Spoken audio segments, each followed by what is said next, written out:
জ্ঞান ফিরতেই নিশার কাছ থেকে সব সত্যিটা জানলো উজি। সম্পূর্ণ জানতে হলে দেখতে থাকো।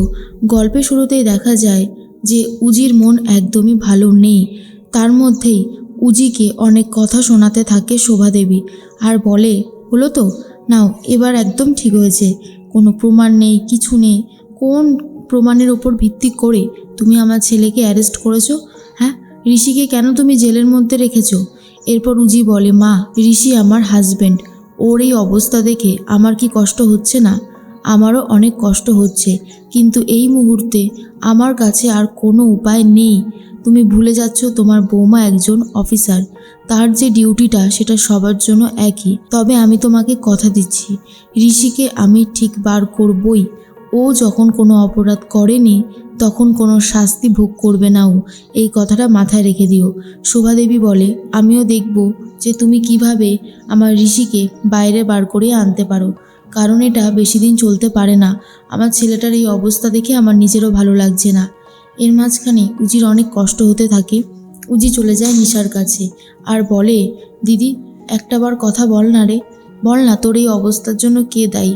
তারপর দেখ আমি আসল অপরাধীকে ঠিক কিভাবে শাস্তি দেওয়ার ব্যবস্থা করি। কিন্তু তুই যদি এরকমভাবে বসে থাকিস তাহলে কি করে হবে? কথা বল না দিদি আমার সাথে। ভানু লুকিয়ে লুকিয়ে সবটা দেখতে থাকে।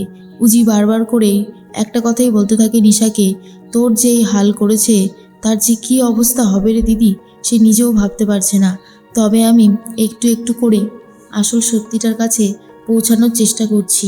খুব তাড়াতাড়ি আমি আসল সত্যিটা জানতে পেরে যাব, আর তারপরেই সেই অপরাধীকে কঠিন থেকে কঠিনতর শাস্তি দেব। এরপরে নার্স এসে বলে, আপনি যে ওনার সাথে এতগুলো কথা বলছেন, উনি কিন্তু সবটাই শুনতে পারছেন, কিন্তু যেহেতু ওনার কোনো সেন্স নেই তাই উনি রিপ্লাই করতে পারছেন না। তবে ওনার সাথে ভালো ভালো কথা বলুন, যাতে ওনার সেন্সটা তাড়াতাড়ি ফিরে আসে, উনি তাড়াতাড়ি রিকভারি করতে পারে। উজি খুবই কান্নাকাটি করে আর বলে, ও আমার প্রাণ, ও আমার দিদি, ছোটোবেলা থেকে আমরা অনেক স্ট্রাগল করে বড় হয়েছি। আজ এই সুখের দিনে আমাদের যে সুখ কেড়ে নিয়েছে তাকে এই উজ্জ্বলা মিত্র এত সহজে ছাড়বে না। এরপরে দিদিকে অনেক কথা বলতে থাকে উজি। দূর থেকে ভানু সেটা দেখতে থাকে আর বলে, উজি, তুই যত যাই বলিস না কেন, নিশার এই নিশার যে অবস্থা করেছে তাকে আমি ছাড়বো না। সেটা যদি ঋষি হয় তো আমি ঋষিকেও ছাড়বো না। এরপরে দেখা যায় উজি বাইরে বেরিয়ে আসে, ভানুকে দেখে বলে, ভানুদা, অনেকটাই সময় হয়েছে, তুমি বাড়ি যাও, গিয়ে রেস্ট নাও। তখনই ভানু বলে, উজি, তুই কি কোনো সিদ্ধান্ত নিয়েছিস? বল, কি করতে চলেছিস তুই? আমি কিন্তু নিশার এই অবস্থা আর দেখতে পাচ্ছি না। উজি বলে, ভানুদা, তোমার কি মনে হয় যে আমি কোনো রকমের কোনো ব্যবস্থা নিচ্ছি না? আমার অলরেডি সমস্ত ব্যবস্থা নেওয়া শুরু হয়ে গেছে, এখন শুধু সময়ের অপেক্ষা। আসল অপরাধীকে একবার জানতে পারি, তারপর দেখো তার জন্য ঠিক কী শাস্তি বরাদ্দ রয়েছে। কিন্তু তুমি একটু ধৈর্য ধরো। আমি উজ্জ্বলা মিত্র বলছি, আমার দিদি আমার প্রাণ, আর আমার প্রাণের যেই অবস্থা করেছে ছাড়বো না তাকে। কিন্তু আসল অপরাধী পর্যন্ত পৌঁছতে গেলে আর কয়েকটা বাধা বিপত্তি আমাকে পেরোতে হবে। এদিকে সায়ন্তন চলে গেছে খেয়ার সাথে দেখা করতে। খেয়া তখন বলে, সায়ন্তন, তুমি এসেছো? জানো আমি ঠিক কতটা টেনশন করছি, কিচ্ছু ভালো লাগছে না আমার। দাদা ভাইয়ের এই অবস্থা, বৌমণিকে সামলানো যাচ্ছে না, তারপরে নিশাদির এই অবস্থা, সব কিছুই না কেমন যেন গুলিয়ে যাচ্ছে। সায়ন্তন বলে, কিচ্ছু হবে না, দেখো এখন না তোমাদেরকে মাথা ঠান্ডা রাখতে হবে। মাথা ঠান্ডা রেখে কাজ করতে পারলেই কিন্তু তোমরা অবশেষে মুক্তির স্বাদ পাবে। কারণ এখন যেই অবস্থার মধ্যে রয়েছে, বিশেষ করে তোমার দাদা ভাই, তার কিন্তু অবস্থা এখন অনেক বেশি কঠিন, তাই তোমাকে ধৈর্য ধরতে হবে। আর রইল বাকি তোমার ওই বৌমণি, সে তো নিজের ডিউটি খুব ভালোভাবেই পালন করছে, দেখা যাক সে আসল অপরাধীকে ধরতে পারে কি না। এরপরেই খেয়াকে জড়িয়ে ধরে। তখনই রাস্তা থেকে গাড়ি নিয়ে যাচ্ছিল ঐশী। ঐশী ওদের দুজনকে দেখে গাড়িটা থামিয়ে দেয় আর গাড়ি থেকে নেমে এসে বলে, কী হচ্ছে কি এখানে? তোরা প্রেম করছিস খেয়া? তুই না রাস্তাঘাটে এইরকমভাবে প্রেম করছিস, তোর একবারও গায়ে আটকাচ্ছে না? তুই জানিস না তুই কোন বাড়ির মেয়ে? এরপর খেয়া কি বলবে বুঝে উঠতে পারে না। এর মধ্যে অন্যদিকে সায়ন্তনের সেই অফিসে চলে গেছে উজি ফোর্স নিয়ে, আর দেখা যায় জিজ্ঞেস করে সেই পার্সোনাল অ্যাসিস্ট্যান্টকে যে সায়ন্তন বাবু কোথায় বসে কাজ করছিল। এরপর সেই ঘরটা দেখিয়ে দেয় পার্সোনাল অ্যাসিস্ট্যান্ট। ঘরের মধ্যে রয়েছে একটা আয়না, যা দেখার পরে সন্দেহ বাড়তে থাকে। আর ঠিক তখনই এরপর উজি বলে, এই ঘরের মধ্যে আয়না কেন রয়েছে? আপনাদের সব ঘরেই কি একটা করে আয়না রয়েছে? কাজের জায়গায় আয়না থাকে, এটা কেমন একটা অদ্ভুত ব্যাপার লাগছে, তাই না? এরপরে পার্সোনাল অ্যাসিস্ট্যান্ট বলে, ম্যাডাম আমি কি করে বলবো বলুন তো, এই বিল্ডিংটা যে ভাড়া দেয় আপনি বরং তার সাথে কথা বলুন, সব থেকে ভালো সেটাই হবে। এরপর সে ঘরে গিয়ে তন্ন তন্ন করে সার্চ করতে থাকে। কনস্টেবল বলে, ম্যাডাম পাইপ বেয়ে ওপরে আসাটা বেশ ডিফিকাল্ট আছে, সায়ন্তনবাবু কি সেটা আদৌ করবেন? তখন উজি বলে, ডিফিকাল্ট কাজকে ওরা অনেকই সহজ করে কাজটা করে ফেলে। আপনি জানেন না, এত ক্রিমিনাল দেখলেন তাও এখনও শিক্ষা হয়নি। কনস্টেবল বলে, তা অবশ্য ঠিকই।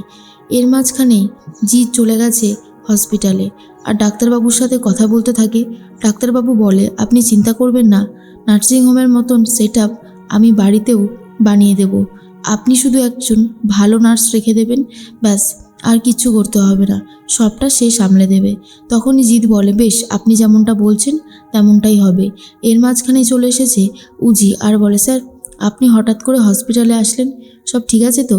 তখনই জিৎ বলে, দেখুন এইভাবে ওনাকে হসপিটালে ফেলে রেখেই বা কী হবে? আমি সমস্ত কথা বলে নিয়েছি, ভালোভাবে আমরা বাড়িতে একটা সেট আপ বানাবো আর একজন নার্সকে রেখে দেবো নিশার দেখভাল করার জন্য। তুমি কি বলো এই ব্যাপারে উজি? তখন উজি বলে, না না স্যার, আমিও তো এটাই ভেবেছিলাম, যত তাড়াতাড়ি এটা হয় তত তাড়াতাড়ি ভালো। দিদির এই অবস্থা দেখা যাচ্ছে না, বাড়িতে নিয়ে গেলে যদি একটু কিছু শান্ত করা যায় মনকে। এর মধ্যেই উজির খবর নিতে চায় জিৎ বসু আর বলে, শুনলাম তুমি কি সায়ন্তনের অফিসে গিয়েছিলে, বারবার এই সায়ন্তনের পিছনে কেন পড়েছ উজি? আমি তো এটাই বুঝে উঠতে পারছি না যে সায়ন্তন এই কেসে কি করে জড়িত থাকতে পারে। তখনই উজি জিৎ বসুকে জুতোটা দেখায় আর বলে, দেখুন ভালো করে জুতোটা, ঋষি কিন্তু অলরেডি অনেক লম্বা, আর এই জুতোটা যে ইউজ করছে সে ওই 4 ফুট 4.5 ফুটের মতন হাইট, যে কিনা এই 4 ইঞ্চির মোটা সোল পরে ঋষির হাইটে যাওয়ার চেষ্টা করেছে। আর সায়ন্তন কেন হতে পারে না স্যার? আমাদের সাথে তো দুর্জয় ঘোষালের অনেক বড় শত্রুতা রয়েছে, হয়তো দুর্জয় ঘোষালই ওই সায়ন্তনকে ব্যবহার করে ঋষির এত বড় ক্ষতি করতে চেয়েছে, আর একসাথে দিদিরও। কারণ আমরাও যেমন শত্রু তেমন ঋষিও কিন্তু শত্রু। আর এই পয়েন্টটাকে সরিয়ে দিতে পারছে না জিৎ বসু। বলে, আপনি যে পয়েন্টটা বললেন সেটা একদমই হতেই পারে, তবে আমাদেরকে আরও ভালো করে তদন্ত করতে হবে, প্রমাণ ছাড়া আমরা কাউকে এইভাবে ধরতে পারবো না। উজি বলে, সেই জন্যই তো অপেক্ষা করছি। এরপর সায়ন্তন বাড়িতে যেতেই উজিও বাড়িতে যায় আর বলে, চিন্তা করো না মা, তোমার ছেলে এই অপরাধটা করেনি, আর সেটা আমি বার করে ফেলেছি। এই অপরাধটা যে করেছে তার জুতো দেখে আমি তাকে ধরে ফেলেছি, কারণ ঋষি অনেকটাই লম্বা আর অপরাধী যে 4 ইঞ্চির মোটা সোল ব্যবহার করে ঋষির হাইটে পৌঁছতে চেয়েছে, তাই অপরাধী এখন আমার সামনেই রয়েছে। আর এটা শোনার পর সায়ন্তন রীতিমতো ভয় পেয়ে যায়।